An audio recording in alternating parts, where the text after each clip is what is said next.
Hi, my name is Reverend Darren Middleton and my project is Rev7, a community hair salon project. I'm in Horrobridge in Devon, in a large rural community, and here we have a ministry called Horrobridge Love Your Neighbour. Some of us were kind of reflecting on church and on the fact that traditional church wasn't necessarily appealing to lots of people, and that we wanted to be more connected into the community, we wanted to be outside of the church, we wanted to be where people are. So the way that it all started and came about really was during a sabbatical. I was reading on Mother Julian and being wowed by the mystics and felt I needed something more practical to do. So someone had suggested that I may, given my past record of being a ballet dancer and a commando army padre, like to try hairdressing. I just wanted to get my head out of church. I just wanted to get it somewhere completely different. But little did I know that once I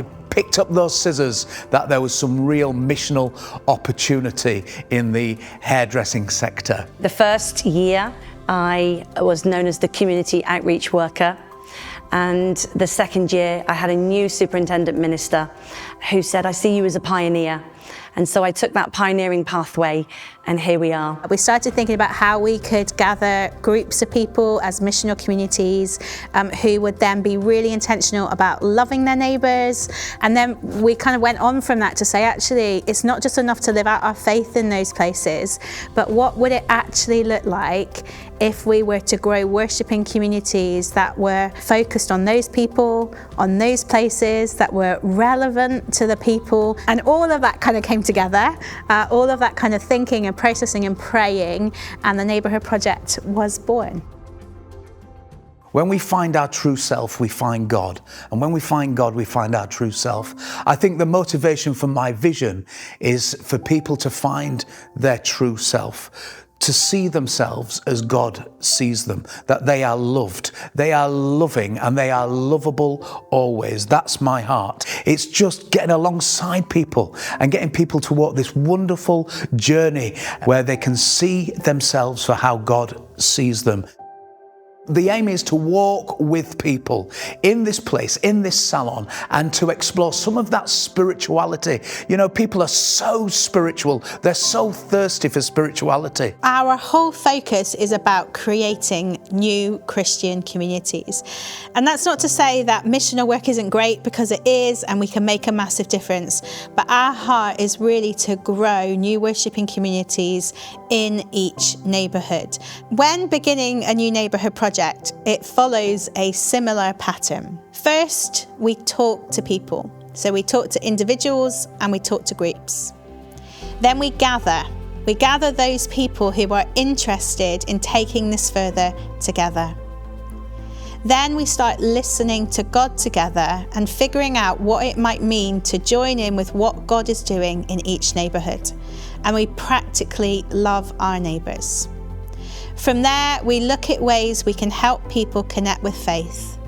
And from there, we develop new worshipping communities that are rooted in context and people and situations. I took time, in fact, the first year or so, visiting all of the community projects and all the community groups. And so I spent my first few moments, my first footsteps, getting to know those people in the community and engaging in what was already here, allowing people to know that this wasn't Ali coming in from the church doing things to people.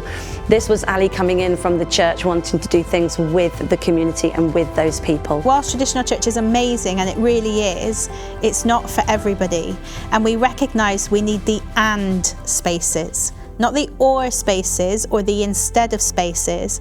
It's about what more we need to offer as the church so that more and more and more people can come to know Jesus. It's in that process of meeting people and listening to their stories that we've been able to share life. It's about the community leading this ministry, leading this church community for themselves. We intend to be with and not done to in our practices by working with individuals who are already embedded in their neighbourhoods. So they are already members of those communities, they know other people in those communities, and they gather people in their communities. We're going to have to build relationships, honest, trusting relationships that allow people to open up and journey with us. And it's only then that they'll get a true sense of who we are and our belief and our faith, and that we'll get a true sense of who they are, what they believe, what they don't believe. And then they'll start to open up and realize that every single human being, every single one of us is a spiritual being. Community is the need of community. We need to get back to the values of community, acceptance, inclusion, and journeying through this life together, shoulder to shoulder. We're stronger together.